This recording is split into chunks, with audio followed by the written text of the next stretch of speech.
Family Film Crit Podcast. I'm Ben Filipkowski, your resident film freak. And I'm Farrah Sarpkaya, a person who loves film, but like in a super chill one day I'll watch the whole Best Picture list, but today is not that day sort of way.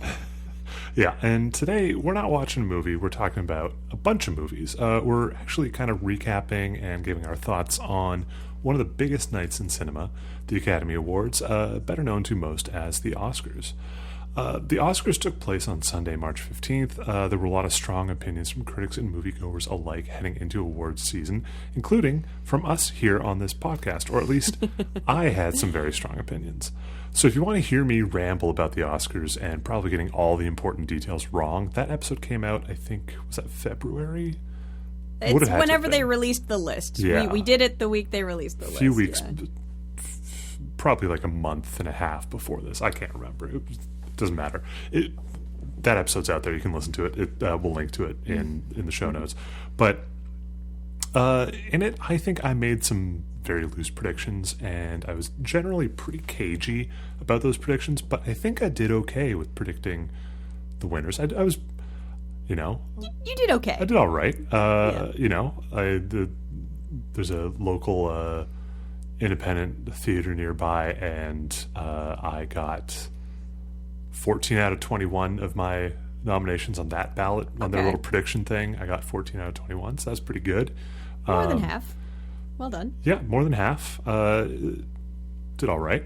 But yeah, I also said in that episode I was going to try to watch all the Best Picture nominees, and I got pretty close. I missed The Secret Agent, I missed Hamnet, and I missed Marty Supreme. But because Kevin O'Leary is in Marty Supreme on principle, I'm probably going to continue to skip it. I'm sure everything else about that movie is really well done. I just can't get past that guy. So, Farrah, did you catch the Oscars or follow along via social media? Because I was obsessively refreshing blogs and lists. I'm shocked, so shocked, in fact, because we have a Discord, and I followed along because you followed along, and didn't quite live tweet it, but got close enough that I got the gist. I have D&D on Sunday nights. I can't, watch a thing. But I did follow up afterwards, and I did try to catch more of the movies, and I did okay. But man, there's a lot on this list, and it's a lot of movies to watch in like 3 weeks. Yeah. So yeah. So you got 14 out of 21, you said? Yeah, but I'm also cognizant of the fact that list that I submitted.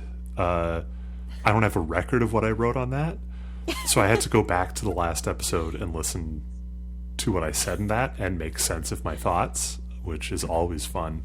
So, yeah. Do we? I guess we should just dive into like who won and yes, and absolutely. Everything. So, just starting from the top, Best Picture went to One Battle After Another. Mm-hmm. I predicted this. This was not a difficult prediction to make. I think Paul Thomas Anderson has he's kind of becoming let me rephrase. Paul Thomas Anderson is a really talented writer and director, but he was starting to get one of those Leonardo DiCaprio reputations for it's he's never won an Oscar. He's never won an Oscar. He's always the bridesmaid, never the bride. Yeah, and it was starting to kind of be a thing. And the fact that this movie had such a strong critical response and, had a remarkable response from the movie going public. I don't think this movie is not like a blockbuster by any metric, but it was really well made. It had some really incredible sequences in it. I'm not surprised by this. I really hoped that it would go to Sinners, because I think that would have been that would have just been so awesome. A horror movie, a vampire movie. Oh, I know. Getting Best Picture would have been incredible. I went through a bunch of different feelings on One Battle After Another, and kind of coming through this entire award season, I think I was probably too harsh on it in my own head and in conversations I had with friends. Mm-hmm. Because it's still a really good movie, even if it wasn't my number one pick. In my heart of hearts, Train Dreams I'll never forget you, Train Dreams. You should have won every award you were nominated for. Perfect movie. Yeah, good movie. Why? It's like 3 hours long, but why is it a perfect movie besides Train being? Dreams. Oh, it's just like it's like this movie that is about the passage of and the contemplation of time and living through time. I see now why you like it. I don't know. It's just real. It's a very grounded movie that deals with some really heavy ideas in a really heartfelt way. It's also got like, that like, there's the meme of the guys like, you're an adult, you're brave, you're strong, you can do this, you're not gonna cry, and then they like read the thing and immediately in tears. Yes, it's a terrible day for rain sort of situation. Train Dreams, I watched that for the first time, and there's like an ending sequence, and I was like, wow, that was powerful. And then the credits started to roll, and I just burst into tears. And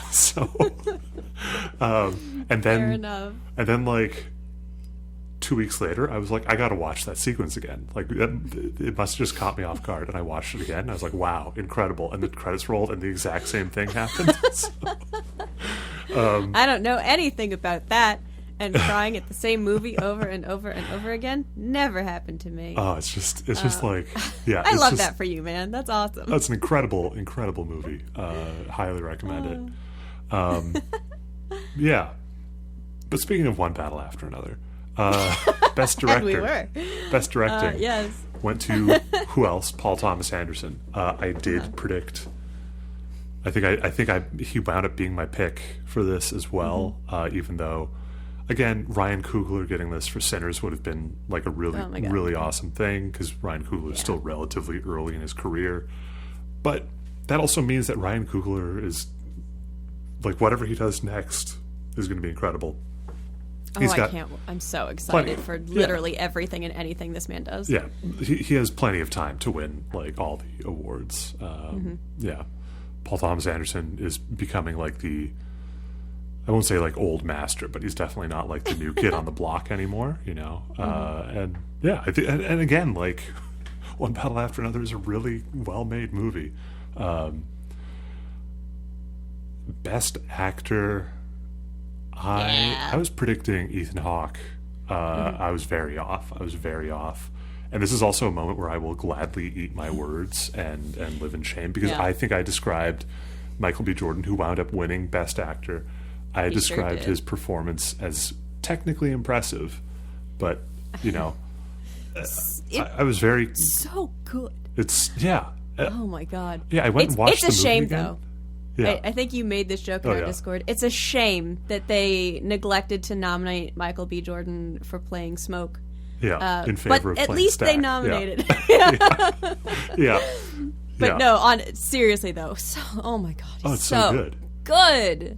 I also got like frustrated because Rachel was telling me that someone she knows was like, well, Timothée Chalamet had the best performance, and I was like, no, you know what? No. Michael B. Jordan played two people. That's twice the acting. Therefore, it's better, and that's how math works. That's how math works. Also, just man, I feel like I could talk about this all day, just because of the fact that playing two different people. It's the Parent Trap, right? Yeah. Playing two different people, and having to be two separate humans, and having to act and look and have mannerisms of two separate people is so hard when you're not on screen with yourself. Yeah. And then he did it holding himself. Like, oh my god. Oh yeah. The technical again, like the technical feat that is how they captured that performance is incredible. Yeah. But then like, because Smoke is Smoke wears blue and Stack wears red, I believe. I think that's right. And they're very like color coded. One's hot headed and one's much more. Yeah. I believe I've got the names right for that. But they have their faces look different, and not in like they just have different gestures sort of way. Like they look like they've aged and grown differently. and that was really incredible. And I think that and not in like I'm certain makeup had a role in that, but like, yeah, that was just like, he just found ways to do things with his face, which is incredible. He brought different energies to each. And I believe the woman who played his wife, oh my goodness, I feel horrible for not knowing, but I am so bad at names at the best of times. Wunmi Mosaku. Mosaku? Yes. Yeah. Oh my god. She mentioned in an article that when he was in character as her husband, there was electricity. Not when when he was playing the brother, just when she was playing the husband. Yeah. I was like, that is some incredible skill, and I am so here to watch literally everything he does of the time. Did you see that Jack O'Connell showed up to the Oscars wearing his vampire fangs? Nice. He's just like got this good man, terrifying grin on for the red carpet. Yes, I love the. I don't want to say the return of horror, because horror never went away, but like a bit of a horror renaissance, if you will. There's a really cool documentary coming out about women in horror soon. Yeah. On what is it? It's Shudder, I think. Yeah. But like between that and this and all of the other horror things that have represented in recent media, I'm just like, yes, give it all to me, please. But it's like a different like subgenre of horror, you know? Because I feel like a lot of horror does kind of fall into like slasher stuff, or like and then there's a ton of like supernatural, paranormal stuff these days. We haven't released it yet, but Godzilla is coming. Yeah. Spoilers. But it's the same that there are monster movies and then there's Godzilla movies, and they're still monsters. Oh, for sure. Not this. There are so many subgenres in horror. So this is a soapbox that I will get on, and let's not do that today. Another day, as we get closer to Halloween, we'll do that. Best actress. Oh, man. I just had a thought, but you know, do you know what Sinners reminds me of? Like the vibe? What? The Mummy. It's like, it's kind of got that pulpy vibe of it's like the fun. 1999 Mummy. But like if it was R-rated. What's the rating on the new Mummy? Because that's coming out next year. When you say it's new not Mummy, R, obviously. Do you mean like the sequel? Yeah. Well, the one with Brendan Fraser, with Brendan Fraser and Rachel Weisz. Rachel Weisz. That'll probably be like a PG-13, I would guess. Yeah. Okay. Because there's another Mummy movie coming out in like a few weeks called Lee Cronin's The Mummy. Like, you know, that's not what I'm talking about. No, I know. But like, it's just look, there are a lot of Mummy movies. That's what I'm saying. Well, sure. But no, there's a lot of subgenres of horror. Yeah. And I can see where this one falls into a more horror for the joy of it, in a way. Yeah. I don't know. There's something very magical about the way they've presented it. And it was so thoughtful, so much of the way the different historical what am I trying to say? The immigration stories kind of woven together with mythology, with faith, with so good. Yeah, no movie has made me want to connect with the Irish heritage I have more than Sinners, which is a weird thing to say, but it truly is. But I kind of get it. Yeah. Once you see it, it'll make sense. But yeah. No movie has made me want to go back and do my master's in religion again than this movie in recent history, anyway. Incredible. So, I get it. Best actress. Jessie Buckley. It was Jessie Buckley. I was calling it for Rose Byrne. By all accounts, Jessie Buckley's incredible in Hamnet. I haven't seen Hamnet, so I can't. I have not seen. I saw Sentimental Value and I saw Begonia out of these movies. Mm-hmm. And I thought Emma Stone and Renata Reinsve were incredible in those roles. Did not catch Hamnet. Did not catch If I Had Legs, I'd Kick You. Have not seen Song Sung Blue. We're frauds. Hacks and frauds. A lot of us. It's terrible. Yeah. We'll get there.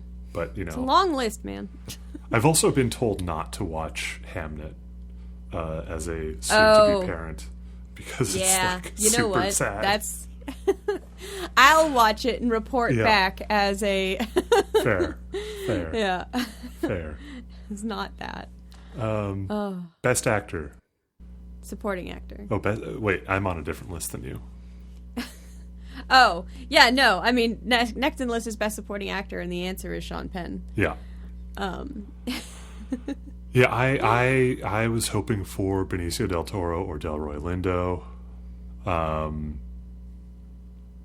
I feel, I mean, like, it's not that Sean Penn did a good job in this role. The problem is that the role is that he's playing, like, RFK Jr. meets Vince McMahon.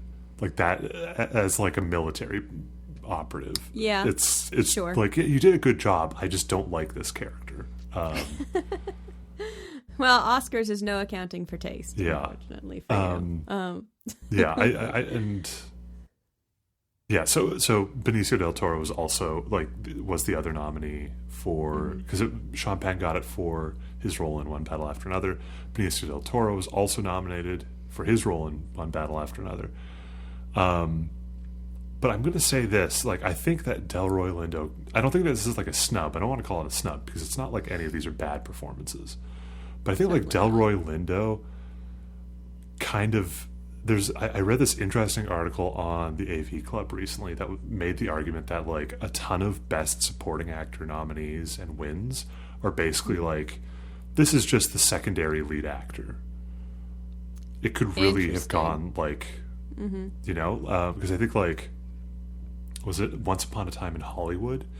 Is Leonardo DiCaprio as an actor in 60s and 70s Hollywood, and Brad Pitt plays his stuntman. Yeah. Brad Pitt is in like 50% of that movie. Oh, like arguably more than Leo is in that movie. Yeah, has more of I could see that. And Brad Pitt got a Best Supporting Actor nomination. Weird. And it's like, they're really co-leads. So how are you determining who's lead? And I would argue that like the second Benicio del Toro shows up on screen in One Battle After Another, because he's like one of the first characters that you meet in it, you're like, oh yeah, that man's a star. That guy's awesome. This guy rules. Put him in more of the movie. Amazing. Same with Sean Penn in One Battle After Another. Like, he is kind of a co-lead. It's as much concerned with like his character's actions as it is with Leo's actions. And Delroy Lindo, I think, kind of slots into the big ensemble feel that Sinners has, but then has those moments where he gets to like shine.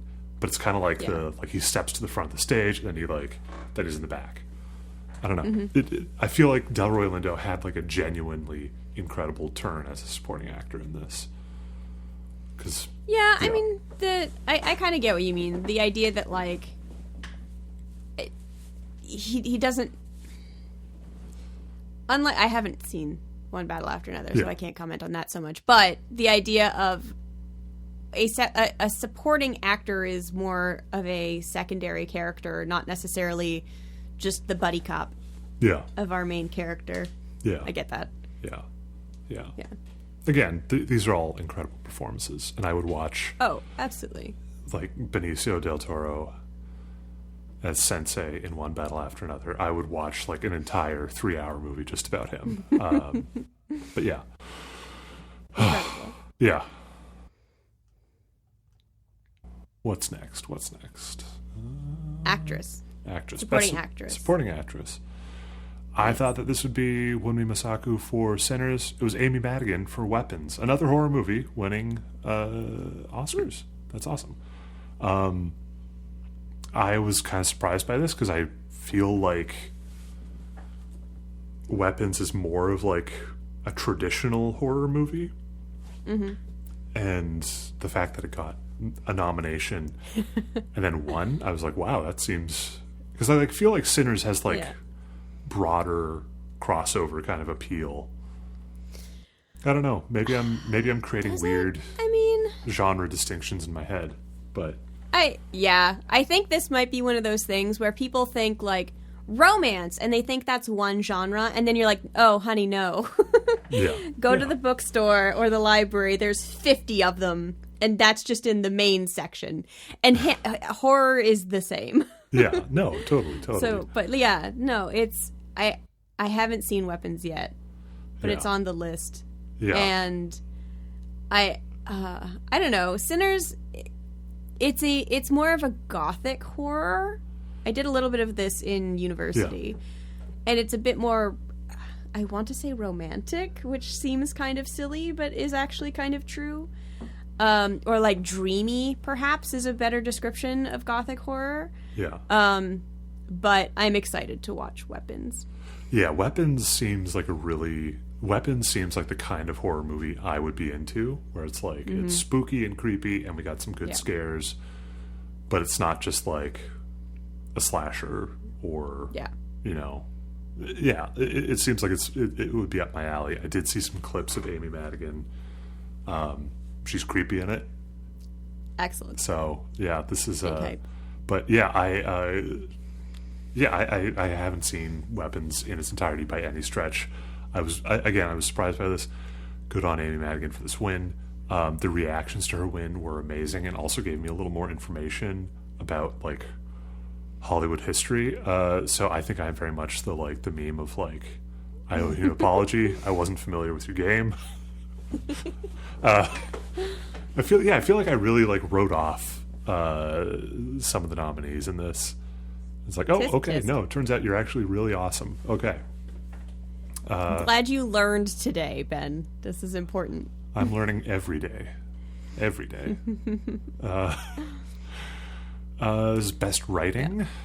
For Best Writing Original Screenplay, I thought it would be Sinners. It was Sinners. Here's an actual quote from that episode. It's probably not going to be Sinners, but that's my pick. I was right. You picked right. I was right. I'm a smarty pants. I love it. Yeah, I mean, I could go on for days. They did such a good job bringing in all the different intersectionalities in this film, and just having such a good tingle up your spine kind of creepy. Without being overdone. So good. It's just a fun, really good script. Good moments, good bits, good memes, good memes coming out of it. Music. Incredible music. I guess we'll get there. We'll get there. Best writing for an adapted screenplay, One Battle After Another, which is based on Vineland by Thomas Pynchon, which we talked about a bit that episode. I don't think this was not terribly surprising. Like, of the adapted screenplays, this one is definitely like the most I don't know if most. I shouldn't say like, most, but definitely like they adapted a really complex text for sure. And okay, I'll give it that. And a script because the others are Begonia, Frankenstein, Hamnet, and Train Dreams. I haven't read the original texts for anything but Frankenstein. So I can't speak to the loyalty of it. What is that award like? Is it for just how well they adapt it, how true they are to the original, how unique the eye is that they like? What is that for? Well, what's think the it's criteria? Like this is the best screenplay that is adapted from another work. Oh, okay. I don't think it's like congratulations, you're 1-to-1 perfect with the text, because like Frankenstein takes big liberties with the original text. For sure. But I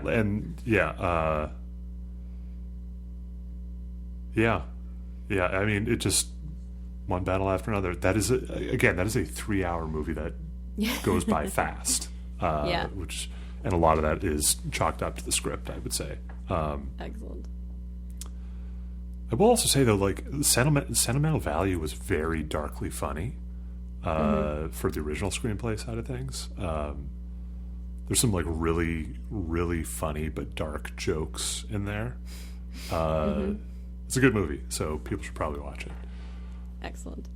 Just watch the list. Yeah, just do what we're also just watch doing the best and watch picture the nominees, list. and you'll be good. Eventually, you'll get through it. Yeah. Animated feature, It was K-pop Demon Hunters. Yeah, I mean, what else? Yeah, I mean, there were some really cool movies nominated. Yes, absolutely. So many good animated films this year. But yeah, I mean, what else could it have been? It was such a moment. Given, it just hit for so many people. Yeah, as the kids say. I don't know. I'm not hip. Is that also K-pop Demon Hunters? Because I think like one of the creators is it Mega Kang. Yeah, so Mega Kang is one of the directors for K-pop Demon Hunters and is Korean Canadian. So woo. Canadian connection, incredible. There's also that cool moment of I'm diving like beyond the main things that we're going to talk about here, but I think it was like Frankenstein won Best Production Design, I think it was. And yeah. Was it also the best casting was a Canadian too? And we'll talk about this, the best animated short. Yeah. Yeah, but it was it was Best Production Design. Nice. Tamara Deverell and Shane Vio. And Deverell is from Cape Breton nice. On the East Coast here, and used her time on stage to call out the arts funding cuts happening in this province. So yeah, hell yeah, fund love the to arts. See that. Yeah, fund the arts, and you can win Oscars. Statement. Yeah. Yeah. Fund arts, win Oscars. I need that on a t-shirt. Yeah. The last one I think that we have on our little list here, and there obviously there are a lot more. Oh yeah, for sure. I will call out to the woman IJ who wrote Golden. Yeah. Is halfway to an EGOT. Oh, nice. Just for Golden. Nice. And I love that for her. That's so fun. Anyway. Best music, Sinners. Sinners is a really cool soundtrack. Again, so good. The coolest version of the Rocky Road to Dublin ever put to record. So incredible. But like also the song that Miles Catton as Sammy sings is fantastic. Like it's just like this movie's a tribute to like the Delta blues and just like African American music in general. Yes. And culture, and then, I mean, I won't say there's a really incredible cameo at the very end, but I won't spoil that if you haven't seen it. It's worth watching, but they got a living legend to show up for something, and that's really awesome. They sure did. Yeah, so good. Man, it was a cool. Yeah, it was very cool. Mm-hmm.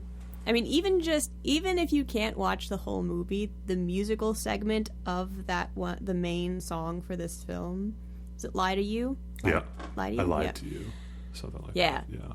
It is. They recreated it at the Oscars, which was super cool, and oh my god, just beautifully shot, fantastic music, of course, and yeah. Boy, that was also doubly funny though, because I think people were reacting to it because they recreated that scene, and there's a ballerina in that scene, and then of course this all hits like a week. This all happened like a week after Timothée Chalamet was like, who even goes to the ballet or the opera, and then of course they have this. He's in like the front row, and there's this. Everyone was like, "Oh man, they brought out a ballerina just to dunk on him." And it's like, I don't think that's what this was. To be clear, it wasn't just a ballerina; it was Misty Copeland. Yes. I don't want to say the black ballerina, but like one of the most famous and has championed black women in ballet and black people of color in ballet for her whole career. And she's just like a month out of a hip replacement. Yeah, I think it was like December or January. Oh my gosh. Yeah, it was like an incredible artist, incredible dancer. But yeah, like they also just brought her on because she's a ballerina and she's incredible. Yeah. So she don't make it about Timothée Chalamet. Yeah. It was just very funny seeing like the people dunking on Timothée Chalamet for that. I hope, as someone who spent, I don't know, 10 years in Toronto with season tickets to both the opera and the ballet and went regularly to the symphony, check out opera and ballet in your area, shameless plug, because often they have cheap nights for young people and for older people and just cheap nights in general, because it's a hell of a good time. And it's so, there's just something about, listen, you like to talk about live theater or like movies in theater. I want to talk about opera in person or great. Ballet and symphonies in person, because it's just magic, you know? Yeah. Just the sound of the orchestra queuing up is music to my ears. But anyway, I will say though that like for all the like the memeing on Timothée Chalamet after that, the Dune Part 3 trailer just came out today, and I was like, oh yeah, I'm watching that. He's going to be awesome in this. This is going to be a killer movie. So, you know, I haven't seen the other ones yet. Oh, so. They're good. They're good. I'll they're have really to well done. At some point, I'll watch them after I watch Andor. Oh, hold you to it. But yeah, best music, Sinners, so good. Very Sinners good. Sinners also got best cinematography with Autumn Gerald Arkapa's I guess like historic win. She's the first woman of color to be nominated and win best cinematography. She had a really great speech. It's definitely worth checking out. And I think like everyone was a little, maybe not surprised, but I think like everyone, Michael B. Jordan winning Best Actor definitely seemed like he seemed caught by surprise, and his speech was really wonderful. The photos of him at In-N-Out getting a burger with his Oscar after are incredible. That guy deserves to be a superstar. Again, like he's like, I love seeing what people do next after these these things, because it's like, well, I guess that is actually like a good, albeit clunky, segue into another thing I want to talk about, because I feel like the thing that's always around all this stuff is like, do these awards even matter at the end of the day? And I would argue that like if you win one of these awards, it really raises your profile, and you're able to take on new projects and maybe use the sway that you have to get projects you're passionate about off the ground. So yeah, I think they matter, and if only for the fact that like I'm excited to see what all these people get up to next. It's just fun too. Absolutely. And I think I made the joke last time that it's really just like, if you work in corporate, you know that every year there's like an all-team meeting and you have awards for, you know, you and your peers for doing the best job at this thing. And that's it. That's what it is. It's just for actors and people in the film industry. But at the same time, like, because it is a medium that we are all invested in some way, shape, or form, because it is a form of entertainment that we all subscribe to, unlike, you know, the battle cards that I make for my day job. Nobody cares about that in the broad sense of the term. And that's why it's on a bigger stage. There's bigger money involved. It's all this thing. And also, I hope one day I get an Oscar for being in an animated film. You know, like, it doesn't matter in that, like, does anything matter? But it does matter, because of the hundreds of movies released in a year, having you and your peers stood up as, of all of the things, we liked yours the best. Yours resonated with the most people. And, like, that feels good, right? I can only assume that feels great, you know? Yeah. Yeah. I'm trying to find where this quote comes from. I think I got it right. Yeah, it's like very Nietzschean of like, yeah, it doesn't matter, but therefore it matters. Like, if nothing matters, everything matters. Of course. Very like nihilistic in a complimentary, positive way. I think like, it's just fun. I think like the way that I love to follow this stuff is kind of probably comparable to the way people will be following March Madness. Following like, I assume that's a sports thing. Yeah, Yeah, like or like the NHL playoffs, or the NFL playoffs, or the Super Bowl. I think it's like that sort of. I love following the Oscars because I love getting excited about movies, and I love the kind of like. Even if for like one night you're like, oh yeah, my team's winning. I can't wait for my team, my pick to win. Like it's fun. Yes. It's it's silly, but like that's what makes it enjoyable. I think too, like, and we talked about this with Pretty Woman particularly, that popular movies are often kind of written off as like, I don't know, not as meaningful or not as deep because it's just like a popular whatever. But then if it's popular, it means that the most number of people saw it and went, oh, I felt something. Yeah. Like K-pop Demon Hunters and Sinners took the world by storm in their own ways. And it made so many people feel things. And that's awesome. That's what art is for. And I love that for them. Mm-hmm. And I like to celebrate that. That's great. Yeah. So, hot take. Awards matter because it's fun. Is it a hot take? Yeah. Because it's fun is probably the hot part of that hot take. Yeah. Just because it's fun. Yeah. Like, does any of this matter? No, absolutely not. Is it fun? Of course it does. Yes. Listen, does our silly little podcast matter? No, but it's fun, so it matters. Yeah. It matters to at least 20 of you, because I see the stats of who's listening, and it brings me joy that at least 20 people listen to this episode, our episodes when they go live. So this is audio only, but I'm sending you a little heart emoji from the ether.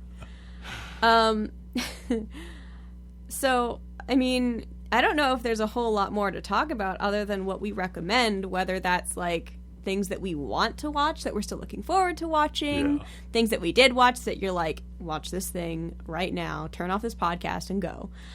So what's your list? I mean, I think I've like ranted and raved in really positive ways about a lot of the stuff I liked in here already. But I would really underline Train Dreams. I think a lot of these other movies got a lot more attention, but I think Train Dreams just deserves a little bit more. And it's a different sort of movie than these other ones. It kind of flies under the radar, and it's a little more... It's a slower pace and a little more introspective, and I really loved it. I really connected with it, so... I'd recommend watching that. I don't think it's a very long movie. It packs a lot into a fairly short runtime, and it's just really affecting. I'm also really eager to see The Secret Agent. I heard so much good about that. I feel like it's the one Best Picture nominee that I'm really missing out on right now. A lot of my friends have also said, like, oh, no, you have to watch Marty Supreme. One friend described it as a very Ben-coded movie, and I'm not sure how I feel about that. He meant it positively, but again, you got Kevin O'Leary in that, so I do not like that person. So that's my one hang-up. Maybe I'll just, hold my nose and watch it. But put a little sticky note up on the TV, or like hold it up, and you just don't have to look at him. Yeah. How about you? What did you enjoy? What do you recommend? What are you looking forward to? Well, like I said, I didn't watch a ton of them because I'm a hack and a fraud, to quote from another podcast. But I did love Frankenstein. It is beautiful visually. The writing is wonderful. The Del Toro's take on creation was just so good. Sinners, obviously, I've already talked about how much I adored that film. The music, the colors, the set design, just all of it. The effects and the way they did a lot of just everything is just so cool to even just read up about. I obviously loved K-pop Demon Hunters because it's great, and I have watched that movie multiple times and cried. So, like, I get it. I'm excited for the Best Animated Features and some of the films with the Best Supporting Actress credits, just because I think, particularly Hamnet, I'm excited for. But there are a few on that list that I'm big hype for. Yeah. And the international features and the shorts. I'm particularly excited for Jane Austen's period drama because that looks really funny. And The Girl Who Cried Pearls, which I might actually just go watch after we're done recording, because not only is it Canadian, it is available to stream for free on the National Film Board of Canada. So nice. Go watch it. It's like 20 minutes long. But like, I don't know. There's just, I think this is where the joy and the value of the awards comes in, right? Yeah. I don't think I ever would have found Jane Austen's period drama without the Oscars. Like, to be quite honest, I probably wouldn't. And I'm so glad that I have a chance to witness something so glorious. So, you know, that's where we're at. Where we're also at is Patreon as Coffee and Kurosawa. You can also find us on Blue Sky and Instagram as Coffee Kurosawa Pod. You can find me on Blue Sky, Instagram, and Letterboxd as Farrah Sarpkaya and at sarpkaya.ca, where I lend my voice as a voice actor. Ben, where can the people find you? The fine listeners of this show can find me on Blue Skies at the Benjimon, and on Letterboxd is at Benjimon. My Letterboxd is getting dusty because, boy, it's I cannot remind myself to like, hey, log this movie after you watched it. But I'm putting my I'm not going to say spicy movie takes on Blue Sky, but maybe my zesty Dorito level spice takes. The ones that you can't do on the podcast, the ones that are too dramatic, or we're going to start playing the music off to get you to stop talking about them, that kind of spicy takes. How great would it be if the podcast just cut off in the middle of one of our sentences as the music playing us off? Perfection, yes. I'm going to make it happen.